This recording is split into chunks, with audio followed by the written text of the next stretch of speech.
All right, welcome to the spoiler section for Alien Covenant. I don't know if I should be doing this right now or alone, but I'm going to give it a shot.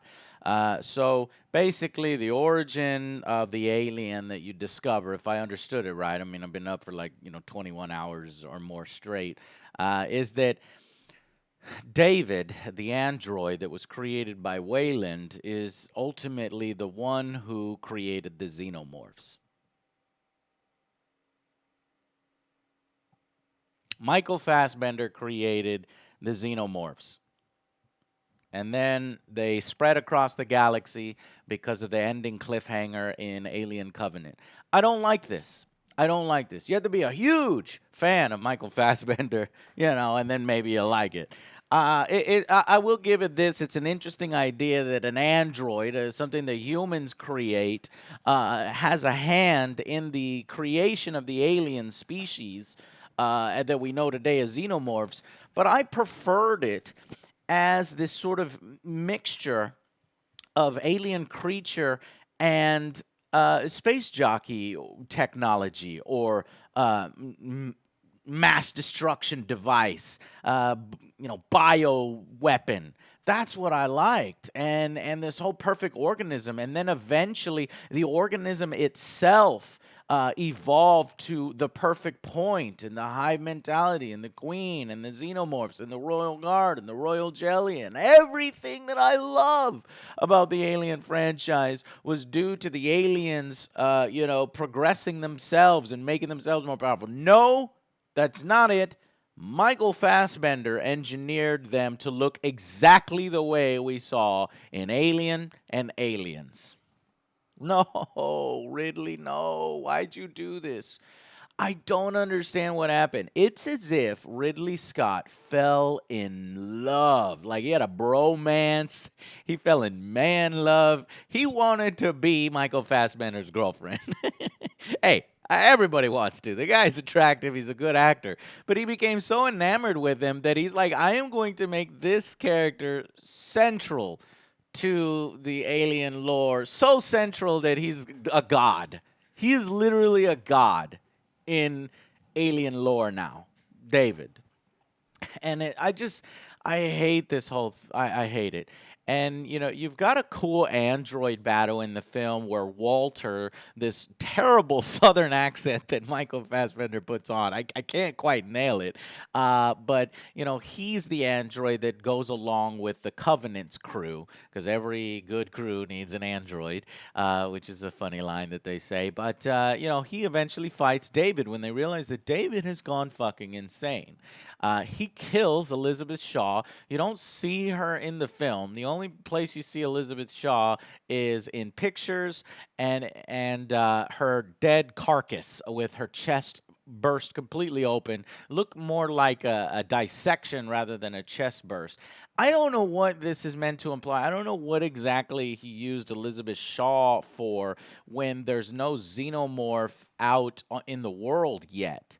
What came out of Elizabeth Shaw? Are they implying that maybe somehow she's the queen? That would be fucking cool. But no, that's not the direction he goes in. That David creates her to be the queen prototype. No, that actually would have been cool. I just came up with that in half a second, and it's cooler than what's in the goddamn film. I don't know what the hell is going on here. And he's got posters of fucking face huggers everywhere. So it was David that created face huggers. And then he manipulated the gray goo that we saw, the alien goo that we saw from Prometheus. He's manipulated that in this film in order to create aliens, in order to create xenomorphs. I don't know, man. It's just. So they kill off Elizabeth Shaw, making Prometheus feel a little pointless, at least in an insulting way. She could have had more to do, or maybe flashbacks or something where she's battling David or something. That would have been a cool conclusion. But no, she's killed off like Ripley in Alien 3 in a dumb way, and. But yet she returns to reprise her role in a YouTube video. Alien Covenant prologue. It's 2 minutes 41 seconds long on YouTube, and she's actually acting as her character. And that makes this film feel even dumber because David forms a relationship with her. She repairs him. She takes care of him, and he's falling in love again, and he likes her.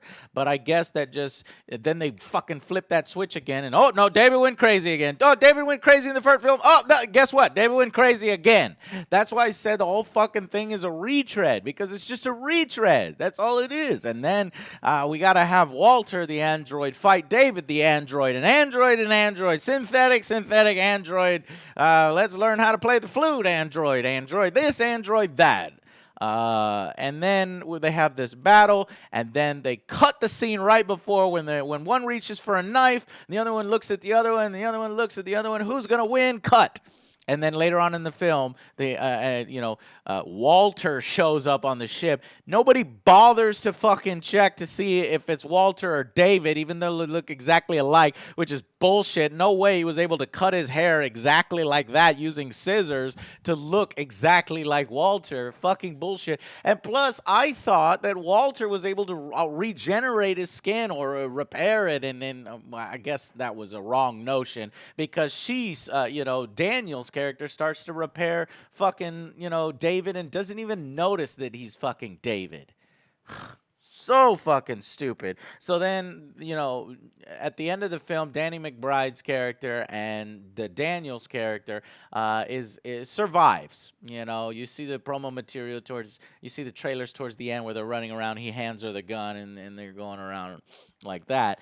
So they survive. They go into cryosleep so that they can go to the original fucking planet they were supposed to go to anyway. The whole film feels like a pointless detour. Or the smart scientists would have just gone to the correct place, not this random place. But anyway, we wouldn't have a movie otherwise. So he puts him to sleep, and then she realizes right then, just from asking him about this cabin she mentioned to him before, and David doesn't know about the cabin because, he's not Walter, he's David. And he starts smiling, and she realizes, and then he goes, and he he's got 2,000 colonists and a bunch of embryos, and then he does the most ridiculous thing. He starts to regurgitate fucking face huggers, but not in the cool way where like fucking, they're spider crawling out of his mouth like a face hugger or even a baby face hugger. No, it's done in the stupidest way. It's a little face hugger in a fucking crystal gem. It's like a gem face. It's like fucking Power Ranger coins come out of his mouth. And these impossibly small face huggers that I don't even know can properly. What's the use of the fucking egg? Incubating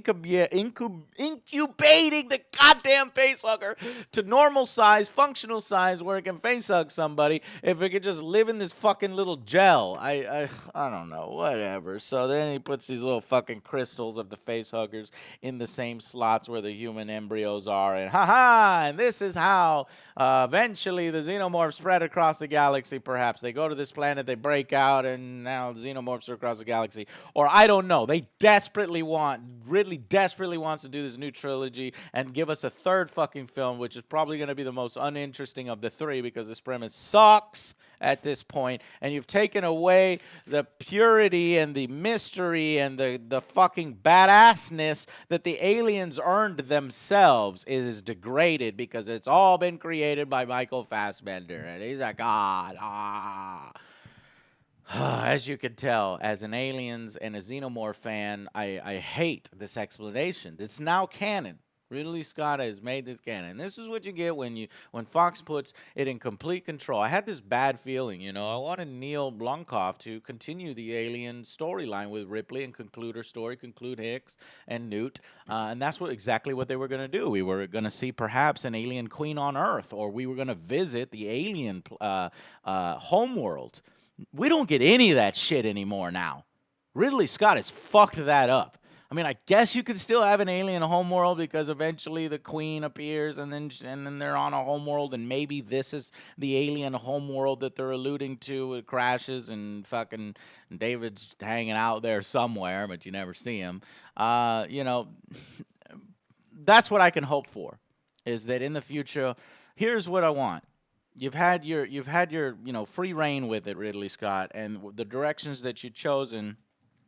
You wanted to go space jockey. That was interesting in Prometheus. And then you said, fuck the space jockeys. I'm going to kill them all off. because in this film, David drops a fucking nuclear bomb, basically all the alien goo on all the space jockeys on their homeworld, and they all fucking die. Apparently, all this super advanced fucking starfaring race that could create bioweapons in this way and could create life are all stupid enough to gather into one goddamn area so that fucking David can drop alien goo on them and they all fucking die. They all perish. Apparently every single one was in that fucking courtyard. Stupid as hell. So fucking stupid. And what? They don't have a fucking counter to this thing? I mean, I guess that's supposed to be the point, that they created the thing that wiped them out. But it's no. They didn't wipe themselves out. It was David that wiped them out. He gets the honor. Michael Fassbender gets that honor too. He creates the Xenomorphs, wipes out the space jockeys, is humanity's ultimate creation, and an alien should just be renamed David. David Covenant. Davids. David Threes. David Resurrection. That's what it's going to be now, god damn it. Prometha David. Damn it, Ridley, or your writers. Maybe it wasn't Ridley's fault. Maybe it was his writers and he just went along with it. No, you're the director. You should have squashed that idea. Okay, so let's talk about the Protomorphs. So the Protomorphs, so the alien life cycle, I don't know what the fuck is going on there. They've completely fucked the alien life cycle. So when he creates, so you see the gray goo is now in airborne form. It would always turn into airborne form if it interacts with the air, but we didn't see that in Prometheus. But here, that little spore he steps on, that's the same goo as we saw in liquid form in Prometheus, apparently. Maybe just older now, and then it turns into that. And so then it kind of forms and floats like it's sentient or something, goes in people's ears, goes in people's noses, because nobody wears a fucking helmet in this film. I mean, that's Prometheus logic being carried over. And then nobody says anything. That's, again, horror trope logic being carried over. You could make something smart. You can do the same exact thing, but write it so that audiences, understand it, or have that, suspension of disbelief. It's, oh, guys, I just ingested this. Oh, fuck, let's run back to the ship. And then create all the drama there. He's still not able to get back in the ship in time. You could do that instead of doing the stupid fucking horror tropes that just make it even more insulting. Like, why did he fucking do that? You didn't need to do that. Anyway, so they burst out. This time, if you smell a little bit of the alien goo, it creates a xenomorph. Let's call them protomorphs. So what that does is it makes the xenomorphs less special.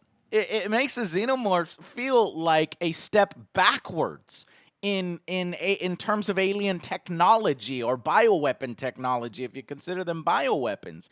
The perfect organism that we know now is less perfect than the original that the space jockey goo creates on its own.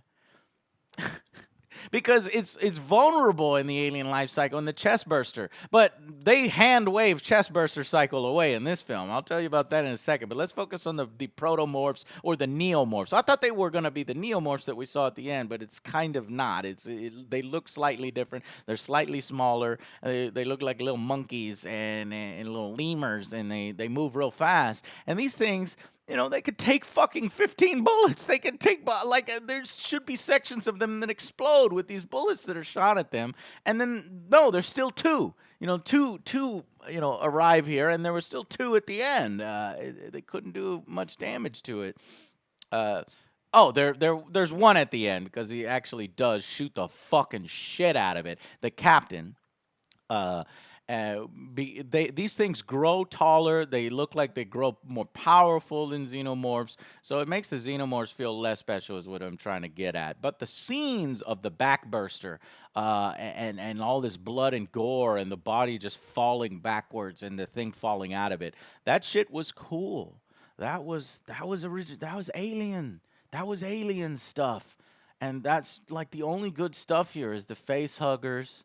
the way the face huggers move. So how they explain the differences between these two types is eventually, David leads the captain into an area on his own, and he's showing him the eggs. And this is after basically the captain shot one of the neomorphs that David was trying to communicate with. Like, they have mouths when they get mad, but then they have no mouths when they don't get mad. And if you pause it, the CGI on the mouth looks so fucking stupid on these neomorphs. It's just a lot of the CGI was kind of weaker, especially on the xenomorph itself on these video monitors, and that threw me off. But anyway, so he brings the new captain into, because we've had 3 captains in this film. He brings the second captain into the egg chamber. Where he got the eggs, I don't know. He created the eggs by hand. And what? How does the queen factor in here? Okay, and then the facehuggers come out, and it's a great fucking scene. And they're shooting the facehuggers, the facehugger gets on the captain. They shoot the facehuggers later. And from the captain, almost immediately, this chestburster cycle just happens like this. What the fuck? It's supposed to gestate for a little while. That's a cool creative thing that they had in all the films. And even Alien Resurrection, like, the coolest part is you can use it offensively against people because you become immune to bullets, and if you could control it like that one guy with glasses did in Resurrection, it's kind of cool. But no, it fucking pops immediately, basically. And instead of going, chestburster to little dog alien to fully grown warrior, it just immediately starts fucking going, and it's like a little puppet. He looks like a little puppet, and what makes it even more puppet like is David is all like, and the little puppet mimics him. What the fuck is it mimicking him? The aliens have never shown this behavior, and the alien never shows that behavior again, ever. I guess somehow the alien knows that David is its creator. He put it into its mind and programming. Are they robots? What the fuck? They should have immediately. Now, I understand he's not going to attack the android, but mimicking the android and thinking the android's daddy, I don't know. I don't think so. So then the alien, the xenomorph, it gets loose. He turns into a xenomorph. Maybe this is a different type of xenomorph, a prototype, patient 0 xenomorph. So he's slightly different. He can skip through his life cycle. That's the only explanation, though I hate it. But in the film, he's just not really that big of a threat. Then the last third of the film completely does a 180. It changes directions from this Prometheus stuff into, like I said, it looks exactly like Aliens, and it's got the premise of Alien, where they're doing the corridor thing, and they're doing the ship. They try to vary it up with her going outside the ship, linking herself to a little fucking rope and fighting it on the outside. But it's, of all the aliens in the film, this was the least scary. I was more scared of the facehuggers and the neomorphs and the, fucking shit popping out of bodies.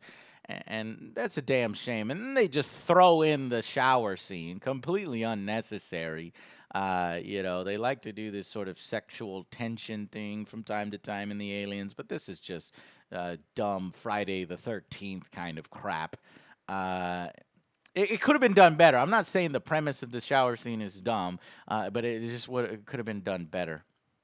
And fuck, man. They just do a poor job of everything in the film. Like, even the very beginning, they do a poor job of letting the audience know, or mass audiences know, that the father of David that he's talking to is Wayland, because he doesn't have all the old makeup, and they never, translate these two. In fact, that actor who plays, Wayland, they cut his scene where he was young and he was normally the way he looks. And in Prometheus, he's nothing but the old man. So you don't really know who that guy is, except for like one mention later on in the film in passing. And, as a general audience, I knew who he was, but it's just everything's poorly explained. The characters, all that great stuff on YouTube where they're laughing and having fun and setting up character traits is ripped from the film. None of that is in the film. Like I said, Destiny syndrome here. If you want to enjoy the film, you got to go look at all the YouTube stuff first, and that's not how things should work. You don't know whose wife. That's also not really set up. So just throwing that in there, the couples thing feels completely contrived and wasted. If they really didn't,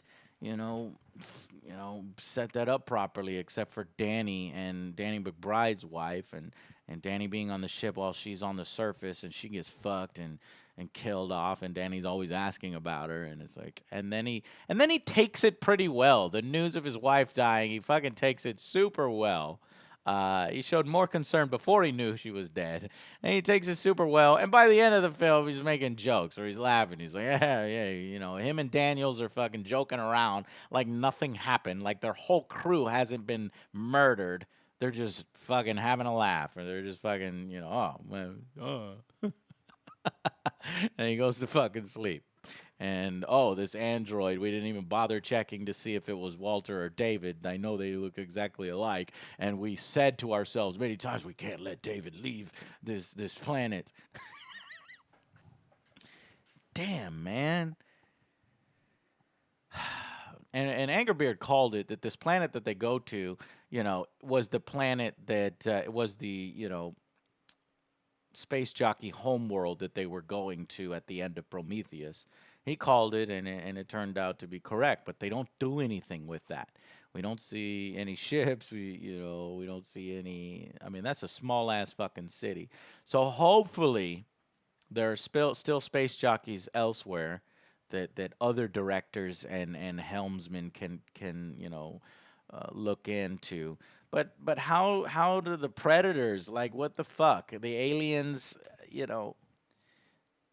so the aliens were created by David, but that fucks the timeline in everything, because the predators are supposed to be fighting these aliens for thousands of years, but I guess no, they've just been fighting them recently, or no, they just ignored AVP is what they did. I mean, I don't really consider AVP super canon, because those films are kind of shit too. So whatever, but it fucks the lore in the timeline for certain. What do I want to see? Since we're talking spoilers and on all this, what do I want to see? Well, there was a guy, Mr. H Reviews on YouTube. You should check out his content. It's awesome. He does lore stuff on aliens and things. And though he probably likes the Alien Covenant film, it's going to give him a lot more material to go through at the very least. But I don't like it. But he had some videos on possibly there being two factions of space jockeys, the creators and the destroyers, and I was looking forward to seeing some of that in this film, or hints of it. No hints of it. As far as we know, there's only one faction of fucking space jockeys, and they're idiots, and they just got killed by one person because they all gathered in one fucking area. I hate it. I hate it. I mean, you gotta drop some hints here. He didn't drop anything here for people that want to fix the lore and fix what Ridley Scott is doing, especially after what he did here in Alien Covenant.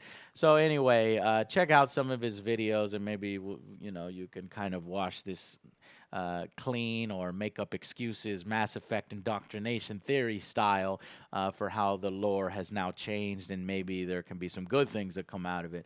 But I don't like it. What would I rather see? I want to see, maybe get rid of Ridley Scott. That's not happening.